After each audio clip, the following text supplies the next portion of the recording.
Hello, my name is Otis Courtney, and I would like to welcome you to Collateral Impact. This is our second in a series of programs that we're going to be doing.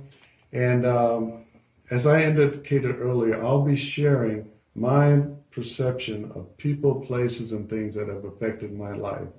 And as I said earlier, there may be a variety of things. And today I'd like to share a poem I've written. And as I indicated earlier, I'm not a poet, but I do enjoy working with words. And I titled this one, All the Same. Snowflakes are all different, yet snow is the same. Human beings are born all different, yet all the same. Discrimination and segregation comprise a sinister game, employing reverse discrimination as its bogus claim. How can one benefit and be a victim at the very same time? It's like being found guilty and innocent of an identical crime.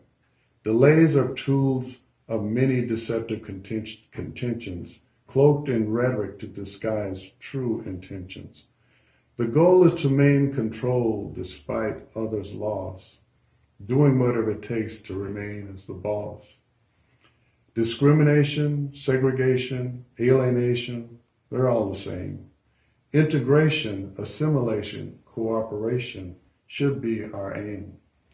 What we say and what we do should not be so lame, because we're all in this together, all different, yet all the same.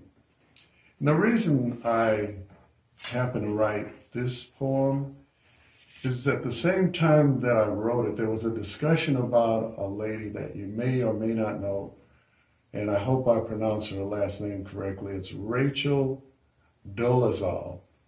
And at the time, she was being really criticized for claiming to be African American when in fact she was Caucasian. And so I chose to write this about her, at least as I indicated earlier. This is my perspective. I'm not trying to convince anybody that what I'm saying is right. Your opinion, as I said, is just as valuable. And I started with the negative comments being made by Ms. Dolezal was motivated to choose, and why she would motivate herself to choose herself as Black, in my opinion, seemed to emanate from a societal proclivity to impose a superficial analysis of a much deeper issue.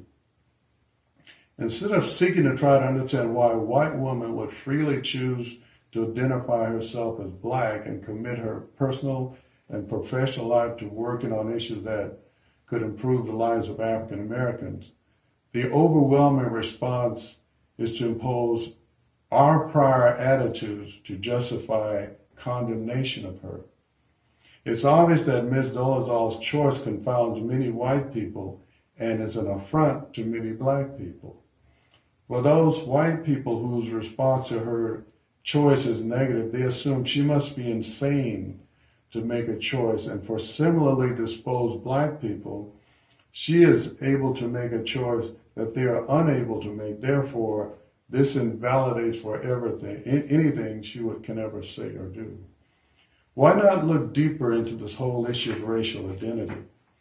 Is it reasonable for African Americans to feel the need to defend an identity that was chosen for them and exclude anyone else who dares to want to voluntarily share in the good and bad that comes from that identity? If we use music as an example, it's not necessary to be a musician in order to appreciate and support the perpetuation of the music experience. And as for white people, I can only imagine the thought of being anything other than white is both repugnant and terrifying. If these two attitudes could be addressed in an atmosphere of openness and honesty, Ms. Dolezal could be an inadvertent catalyst for a serious discussion about the influence of racial identification on the psyche of people who feel confined to a racial identity in which they had no role in choosing. My comments are meant to neither condone or condemn Ms. Dolezal's action.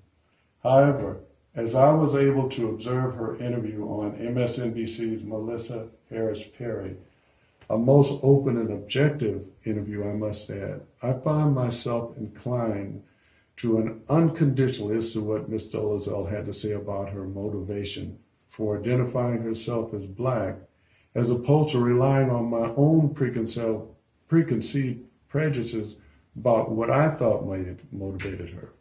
I found this experience to be both rewarding and enlightening. And I signed this cultural identity Black, speaking of myself, but personal identity human being.